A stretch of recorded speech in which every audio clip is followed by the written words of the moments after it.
नमस्कार दोस्तों,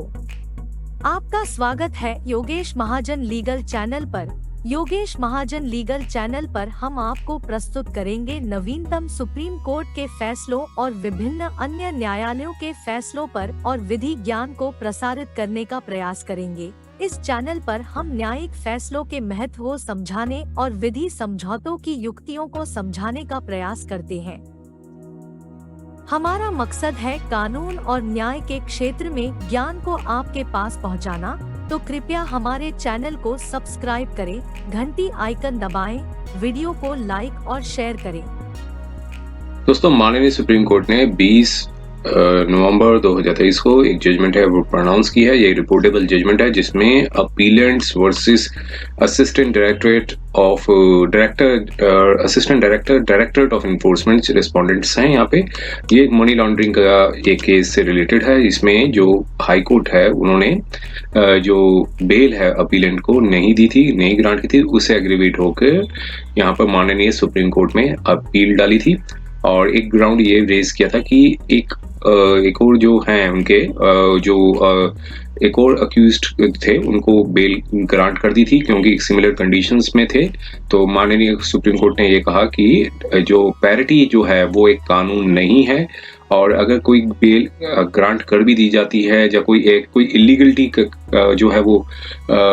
कमिट कर दी जाती है तो उसका कोई अपीलेंट का कोई राइट नहीं बनता कि वो उस ग्राउंड्स पे अपनी भी रिलीफ क्लेम कर सकें, क्योंकि आर्टिकल 14 ये नहीं कहता कि कोई अगर इलीगलिटी हुई है तो उसको उस इलीगलिटी को मल्टीप्लाई किया जा सके। और यहाँ पर यही सारे जो इश्यूज हैं वो डिस्कस किए हैं। तो आइए हम इसके जजमेंट को स्टेप बाय स्टेप समझने की कोशिश करते हैं और माननीय सुप्रीम कोर्ट ने क्या निर्णय दिया उसको हम समझने की कोशिश करते हैं। तो देखिए, यहाँ बताया है ये अपीलेंट जो है वो हाई कोर्ट ऑफ दिल्ली की जजमेंट से एग्रीवेट हुए थे जो 18 जुलाई 2023 की थी।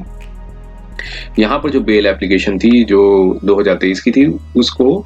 उस ऑर्डर जजमेंट के अगेंस्ट पे यहाँ पर अपील डाली थी। हाई कोर्ट ने डिसमिस कर दी थी बेल एप्लीकेशन को, और यहाँ पर अपीलेंट ने बेल की जो एक कंप्लेंट केस था, कंप्लेंट नंबर 100 जो ECIR नंबर था, इकोनॉमिक जो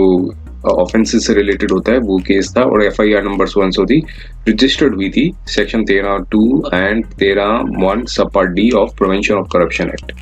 और 1988 और सेक्शन 120B और 420, 465, 467, 468 और 471 इंडियन पीनल कोड में। अपीलेंट को अरेस्ट कर लिया गया था 22 जून 2022 को, जब एक चौथी सप्लीमेंट्री कंप्लेंट है वो फाइल की थी रिस्पोंडेंट द्वारा। और जो प्रोविजंस थे उसमें 44, 44 और 45 prevention of money laundering act के अंदर एक कंप्लेंट थी, चौथी सप्लीमेंट्री कंप्लेंट थी, वो फाइल की थी जिसे PML एक्ट भी कहते हैं, prevention of money laundering act कहते हैं। और जो कंप्लेंट थी इन कंटिन्यूएशन ऑफ कंप्लेंट, जो पहले कंप्लेंट थी जो कि 1 सितंबर 2021, 11 अक्टूबर 2021 और 18 नवंबर 2021 को थी, इन केस नंबर 2021 में for the commission of offence था लॉन्ड्रिंग, जो मनी लॉन्ड्रिंग का केस था जो सेक्शन 3 ऑफ और सेक्शन 4 जो prevention of money laundering act से रिलेटेड था। और फैक्ट्स ये थे कि एक फेमस फूड लिमिटेड कंपनी है वो एंगेज है जो मैन्युफैक्चर करती हैं फूड आइटम्स को, और एक ब्रांड नेम है उन कंपनी का, और जो कंपनी मैनेज की जाती थी डायरेक्टर्स और गारंटियर्स द्वारा। और यहाँ पर जो अपीलेंट हैं वो एक जो डायरेक्टर हैं उनके नेफ्यू हैं, और उनको एक एम्प्लॉय के तौर पे उस कंपनी में दिखाया गया था। और जो एक कंसोर्टियम जो बैंक्स हैं, जो स्टेट बैंक ऑफ इंडिया के कंसोर्टियम बैंक्स थे, उन्होंने एक लेटर ऑफ एंगेजमेंट दिया था 18 मई 2021 को, और उन्होंने एक फॉरेंसिक ऑडिटर जो है उनकी सर्विसेज को एंगेज किया था। तो उसका नाम था BDO इंडिया LLP, ताकि वो फॉरेंसिक ऑडिट कर सकेंगे। और फॉरेंसिक ऑडिटर ने ऑडिट रिव्यू किया था उस पीरियड का 1 अप्रैल 2013 से लेकर 31 मार्च 2017 तक का ये ऑडिट रिव्यू किया था, और रिपोर्ट थी वो 25 जून 2019 को दी। और उसने बताया कि कई फाइनेंशियल इरेगुलरिटीज हुई हैं और डिस्क्रिपेंसीज भी हुई हैं, उन जो कंपनी बताई गई है उनकी फंक्शनिंग, जो उन कंपनी की जो फंक्शनिंग में काफ़ी डिस्क्रिपेंसीज भी पाई हैं। और वो जो कंपनी का बाद में बताया कि वो अपनी ड्यूटीज को डिस्चार्ज नहीं कर सके हैं, और जो लोन लायबिलिटी है उसको डिस्चार्ज नहीं कर सकें, जिसकी वजह से जो बैंक मेंबर्स हैं उनको 3,259.42 करोड़ 3269.42 करोड़ का नुकसान हुआ। और इसके बेसिस पे FIR थी वो रजिस्टर्ड हुई 31 दिसंबर 2020 को बाय CBI और bank securities and fraud cell New Delhi द्वारा। CBI bank securities and fraud cell बनाया है दिल्ली में, उन्होंने एक FIR रजिस्टर कराई और ऑफेंसेस थे सेक्शन 13(2), सेक्शन 13 सब part 1D of prevention of corruption act, और साथ में सेक्शन 120 भी जो क्रिमिनल कॉन्सिक्वेंसी है, सेक्शन 420 जो चीटिंग है, पनिशमेंट फॉर चीटिंग, 465 फॉर्जरी से रिलेटेड है, और 471 ये सारे फॉर्जरी से रिलेटेड जो सेक्शंस हैं। और एक रिटन कंप्लेंट थी बैंक ऑफिशियल्स द्वारा दी गई थी इसमें, जिसमें जो बैंक ऑफिशियल्स ने कंप्लेंट दी थी कि जो डायरेक्टर्स हैं, गारंटर्स हैं उस कंपनी के, और कुछ जो एम्प्लॉयज और सर्वेंट्स हैं और सर्टेन अननोन पर्संस के अगेंस्ट में कंप्लेंट डाली थी। अब चूंकि ऑफेंसेस थे 120B, 420, 467, 471 और section 13(2) and section 13(1)D of prevention of corruption act, जो कि एक स्पेसिफाइड किया गया एक शेड्यूल्ड ऑफेंसेस हैं PML एक्ट के अंदर, एक शेड्यूल्ड ऑफेंसेस हैं, means prevention of money laundering act के अंदर एक शेड्यूल्ड ऑफेंसेस हैं। तो इसलिए एक ECIR नंबर, कंप्लेंट नंबर है, वो भी रिकॉर्ड हुई, वो रिकॉर्ड हुई 31 जनवरी 2021 को अगेंस्ट उस कंपनी के अगेंस्ट और एंड अदर्स के अगेंस्ट। तो उस FIR में जो रजिस्टर्ड की थी विद रिगार्ड्स टू जो FIR रजिस्टर्ड की थी CBI द्वारा against the accused for investigating of the commission of the offence, जो थे सेक्शन 3 और 4 ऑफ द PML एक्ट। और तो अब यहाँ पर अपीलेंट को समन दिया गया था रेस्पोंडेंट अथॉरिटीज द्वारा कि इन्वेस्टिगेशंस के लिए और इंटेरोगेशन के लिए, और 7 दफा उनको बुलाया गया और जब तक पहली कंप्लेंट फाइल नहीं की गई रेस्पोंडेंट द्वारा, जिसमें 1 सितंबर 2021 को डाली गई थी। सेकंड और थर्ड सप्लीमेंट्री कंप्लेंट्स भी रेस्पोंडेंट द्वारा फाइल की गई थी, जो कि 11 अक्टूबर 2021 को थी। पहली 1 सितंबर 2021 को थी, दूसरी 11 अक्टूबर 2021 को, और तीसरी 18 नवंबर 2021 को। और लेकिन इन तीनों कंप्लेंट्स में जो अपीलेंट का नाम नहीं था कंप्लेंट्स में, लेकिन जब अपीलेंट ने अटेंडेंस दी रिस्पोंडेंट को, जो एक कॉल आई इन्वेस्टिगेटिंग अथॉरिटीज को 22 जून 2022 को बुलाया उनको, तो तब वहां पर इनको अरेस्ट कर लिया गया 18 अगस्त 2022 को, और 4 सप्लीमेंट्री कंप्लेंट भी फाइल की थी रिस्पोंडेंट द्वारा। और उसमें अपीलेंट को, जो यहाँ पर अपीलेंट है, उनको अक्यूज नंबर 10 पर एडिट किया, अरेंजिंग किया गया, और फिर यहाँ पर अपीलेंट ने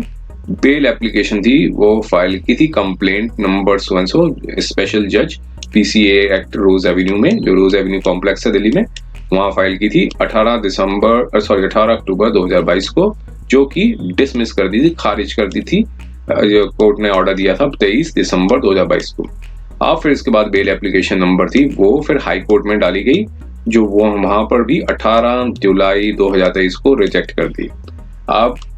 यहाँ पर एलिगेशंस बताई गई हैं, ये सारे फैक्ट्स थे। अब यहाँ पर माननीय सुप्रीम कोर्ट में आए तो बताया कि एलिगेशंस थी अगेंस्ट द अपीलेंट, वो डिटेल पैराग्राफ नंबर 7, 7.1, 7.2, 7.11 और समरी जो बताया गया 4 सप्लीमेंट्री कंप्लेंट थी उसमें मेंशन किया गया है। और यहाँ पर जो रोल था अपीलेंट का वो एक मनी लॉन्ड्रिंग के जो ऑफेंस है under section 3 of PML act के अंदर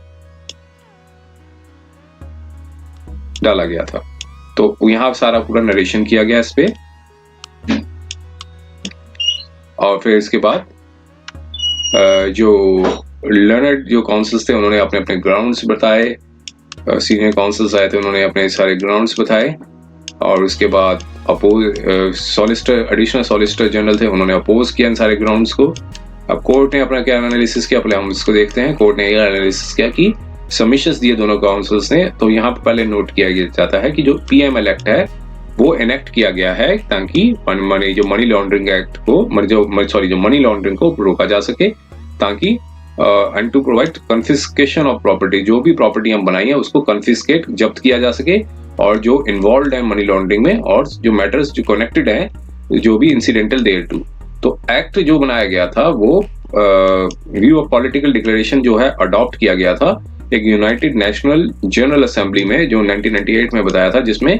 जितने भी मेंबर स्टेट्स हैं उनको कहा गया था कि एक मनी एक national money laundering legislation and program जो है वो बनाया जाए। तो सारे जो भी मेंबर, इंडिया भी जो मेंबर है यूनाइटेड नेशनल जनरल असेंबली का, तो इसमें एक डिक्लेरेशन दिया गया था कि अब सेक्शन 3 और money prevention of money laundering act के बारे में बताया। जो सेक्शन 3 है वो डिफाइंड है, वो क्या कहता है कि जो भी कोई व्यक्ति इंगेज्ड है, असिस्ट करता है या फिर एक्टिविटी कनेक्टेड है जो प्रोसीड्स ऑफ द क्राइम के अंदर, जिसमें जो भी प्रॉपर्टी है जो क्राइम से मतलब जो मनी से रिलेटेड जो भी जो करता है क्राइम, तो उसमें कंसील करता है, चाहे पोजेशन करता है, चाहे एक्विजिशन करता है, तो ये प्रोसीड्स ऑफ द क्राइम से रिलेटेड बताया गया। तो ये सब concealment, possession, acquisition, use, projection, ये सारे सेक्शन का डिफाइन किया गया। और सेक्शन 45 एक्ट का बताता है कि ये जो सारे ऑफेंस जो हैं जो प्रोसीड्स ऑफ द क्राइम के अंदर आते हैं वो सब कॉजनेबल है और नॉन बेलेबल है। मींस पुलिस अरेस्ट कर सकती है बिना वारंट के, और नॉन बेलेबल है मींस पुलिस के पास पावर नहीं होगी उसको बेल देने के लिए। और ये बताया कि जब भी बेल डाली जाएगी तो पब्लिक प्रोसिक्यूटर को सुना जाएगा, उसको अपॉर्चुनिटी भी दी जाएगी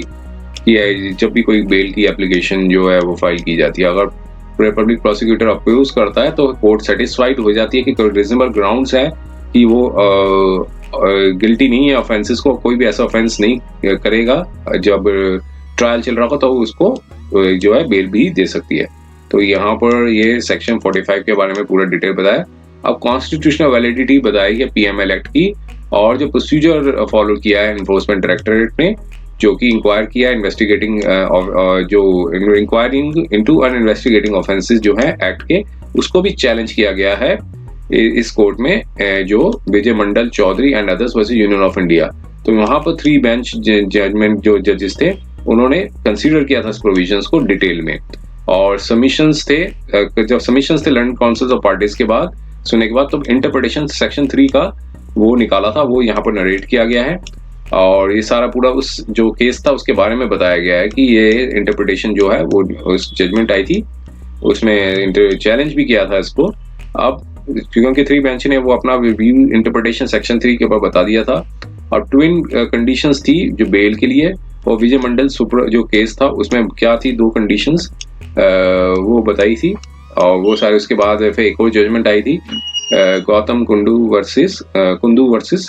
directorate of enforcement government of India through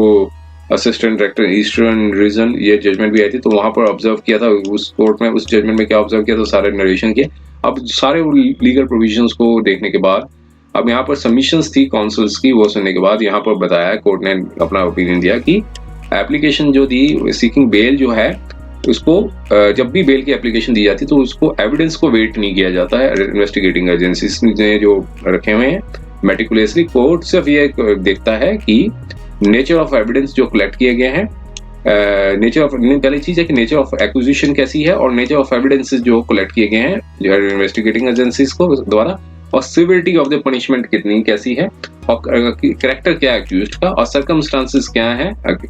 जो कि पेक्यूलियर थे अक्यूज्ड के, और फिर रीजनेबल पॉसिबिलिटी क्या है कि जब वो प्रेजेंट जो उनकी जो प्रेजेंस क्या होगी ट्रायल में, और reasonable apprehension of the witness जो क्या उसको टेम्पर किया जा सकता है, फिर larger interest of the public state, ये सारे फैक्टर्स को देखता है। फिर उसके बाद तभी कोर्ट जो है वो ग्रांट करता है या फिर रिफ्यूज कर सकता है, जो कि टेंटेटिव इन नेचर भी होती है। और पहले कोर्ट जो है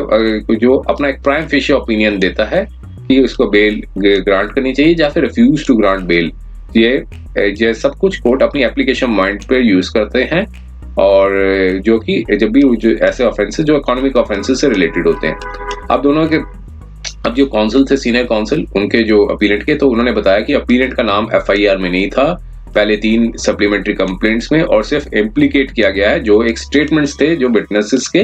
वो जो रिकॉर्ड किए गए थे, जो समन्स इशू हुआ था under section 50 of PML act में,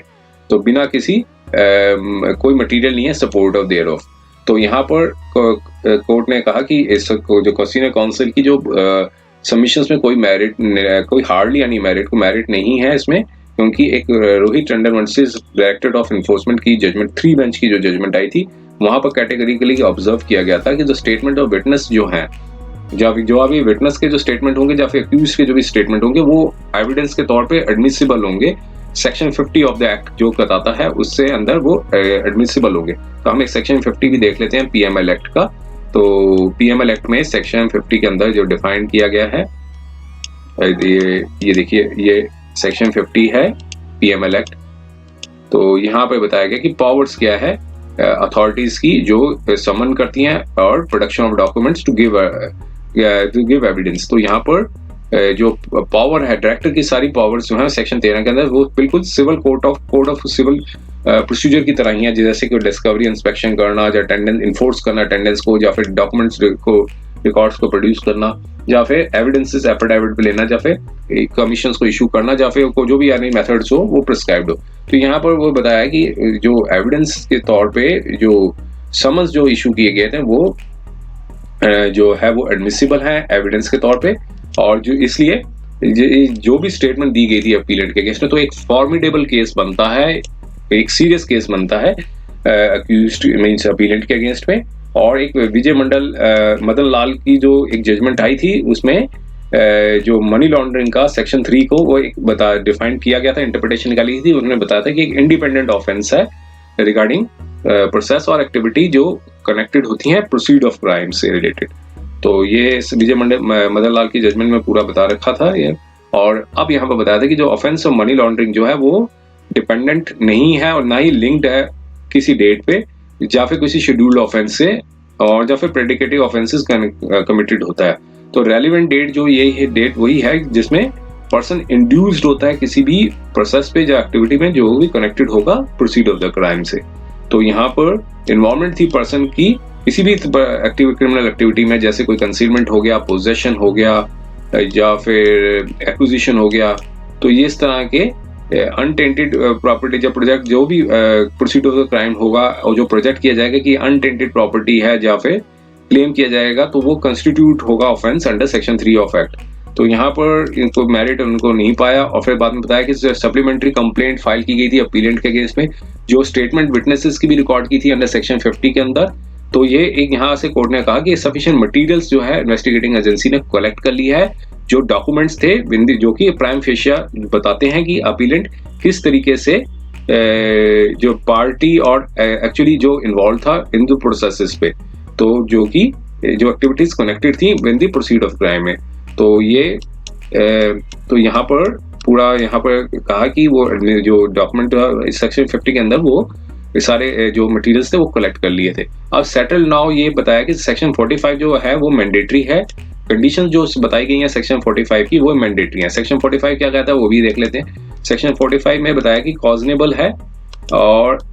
जो एक नॉन बेलेबल है, तो इसमें पब्लिक प्रोसिक्यूटर को अपॉर्चुनिटी देनी होती है। तो यहाँ पर यही बताया कि जो कंडीशन है वो मैंडेटरी है, उसे कॉम्प्लाई करना जरूरी है। तो इसलिए कोर्ट को पहले सेटिस्फाइड होना पड़ेगा कि रीजनेबल ग्राउंड्स हैं कि अक्यूज जो है वो गिल्टी नहीं है, और या फिर कोई ऐसा कोई क्राइम नहीं करेगा नहीं करेंगे जब वो बेल पे होंगे। तो यहाँ पर जो ये स्टैट्यूटरी जो प्रिजम्पशन थी under section 24 of the act, court ने यहाँ पर प्रिज्यूम किया, कोर्ट जो एंटाइटल्ड है, कोर्ट के पास पावर है कि वो प्रिज्यूम कर सकती है कि जब तक कि कोई कॉन्ट्ररी प्रूव नहीं हो जाता है।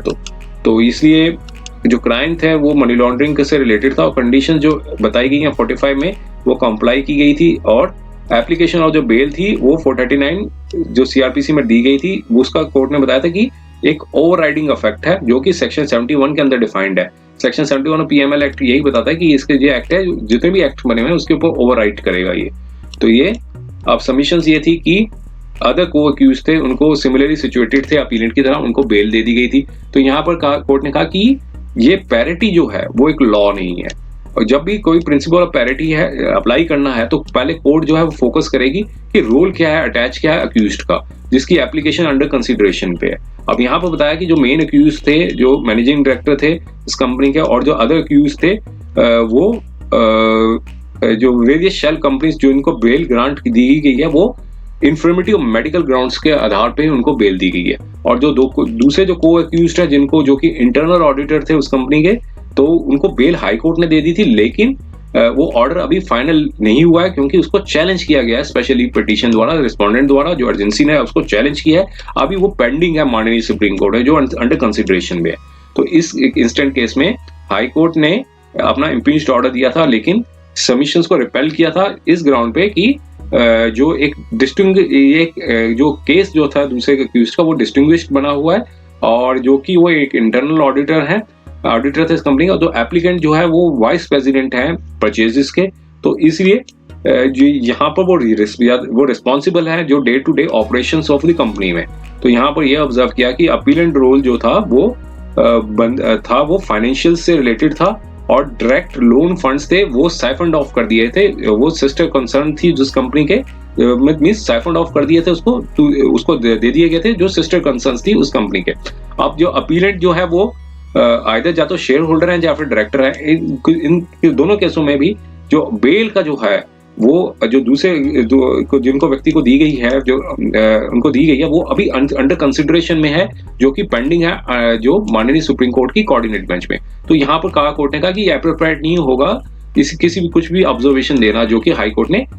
जो पास किया, क्योंकि मैटर जो है वो ऑलरेडी पेंडिंग पड़ा हुआ है। अब यहाँ पर बताया एक प्रिंसिपल ऑफ पैरिटी जो है वो एक इक्वलिटी ऑफ लॉ जो डिफाइन किया गया अंडर आर्टिकल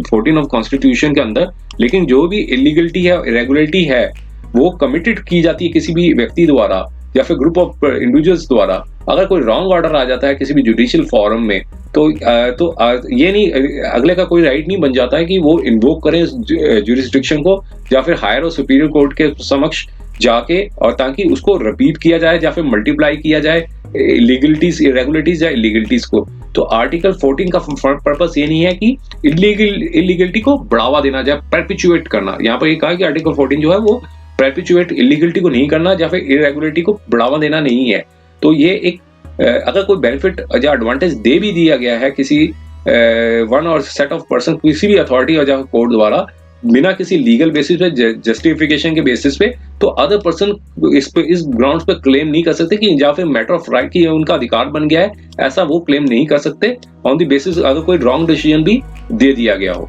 तो इसलिए ये जो सबमिशंस थी वो उसमें कहा कि अब दूसरी सबमिशन थी कि जो इन्वेस्टिगेशन जो है वो कंप्लीट हो चुका है और ट्रायल जो है काफी लंबा चलेगा, लॉन्गर टाइम होगा, तो ये अपीलेंट को इंडेफिनेट इनकार्सिनेटेड नहीं किया जा सकता, क्योंकि इन्वेस्टिगेशन जो है वो ओपन रहेगी और with regards to other accused. तो यहाँ पर नोट किया गया है, कोर्ट ने कहा कि जो अपीलेंट जो है कोई भी ऐसा जो स्टिपुलेशंस नहीं दे सके जो कि कंटेम्पलेटेड था अंडर सेक्शन 45 के अंदर, और ना वो प्राइम फेशिया प्रूफ भी नहीं कर पाए कि वो गिल्टी नहीं है इसमें, क्योंकि बर्डन ऑफ प्रूफ जो है वो अक्यूज्ड के ऊपर होता है, जो कि कंडीशन सेट आउट की गई है section 45 of the PML act के अंदर। तो इसलिए जो डिस्चार्ज और बर्डन था वो बेशक वो प्रोबेबिलिटीज के बेसिस पे है, लेकिन कोई भी ऐसा इंस्टेंट केस नहीं है कि जो कोई सफिशिएंट मटेरियल्स जो एड्यूस किया गया था रेस्पोंडेंट द्वारा, जो उसमें जो बता रहा है ऐसा क्लियरली कि इनकी थिक जो रिकॉर्ड एड्यूस किया है रेस्पोंडेंट द्वारा, वो एक थिक इन्वॉल्वमेंट अपीलेंट की बता रहा है कि ये अलेज्ड ऑफेंस जो मनी था वो लॉन्ड्रिंग एक्ट सेक्शन 3 के अंदर था। तो इसलिए ऐसे में कोर्ट जो है इंक्लाइंड नहीं है कि वो बेल दे सके। और अब इसके बाद दूसरी इशू, लास्ट इशू बहुत डिस्कस किया कोर्ट ने कि कई कंटीन ऑफ डिसीजंस आए हैं जिसमें बताया गया है कि इकोनॉमिक ऑफेंसेस हैं वो एक क्लास बन चुका है और उसको डिफरेंट अप्रोच डील करनी चाहिए जो भी मैटर ऑफ बेल से रिलेटेड हो। जो अब यहाँ पर बताया है इकोनॉमिक ऑफेंसेस जो हैं वो काफी डीप रूटेड हो चुकी हैं कॉन्सिक्वेंसेस, और उससे पब्लिक फंड्स को काफी लॉस हो रहा है, तो उसको बहुत सीरियसली देखना जरूरी है। और ग्रेव ऑफेंसेस जो हैं वो कंट्री की इकोनॉमी को अफेक्ट करते हैं, क्योंकि इससे फाइनेंशियल हेल्थ जो है कंट्री की काफी खतरे में रहती है, थ्रेट होती है। तो इसलिए इकोनॉमिक ऑफेंसेस का काफी ज्यादा जो सीरियस परिणाम आते हैं, जिसकी जो कंट्री की डेवलपमेंट को पूरा अफेक्ट पड़ता है। तो कई जजमेंट्स आई थी, उससे सारी जजमेंट्स का भी कोर्ट ने कोट किया। अब यहाँ पर बताया कि अब कोई इकोनॉमिक ऑफेंसेस जो हैं वो एक state of Gujarat versus Mohanlal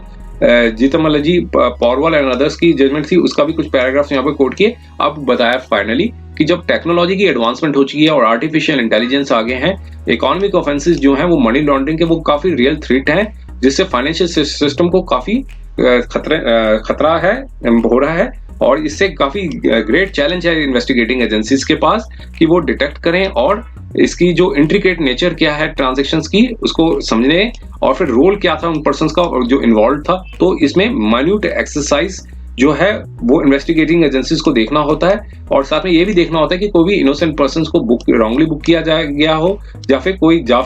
culprit जो है क्लचेस ऑफ लॉ से बच सके। तो ऐसा सारी इन्वेस्टिगेटिंग एजेंसीज को बड़े बारीकी से देखना होता है। अब यहाँ पर बताया कि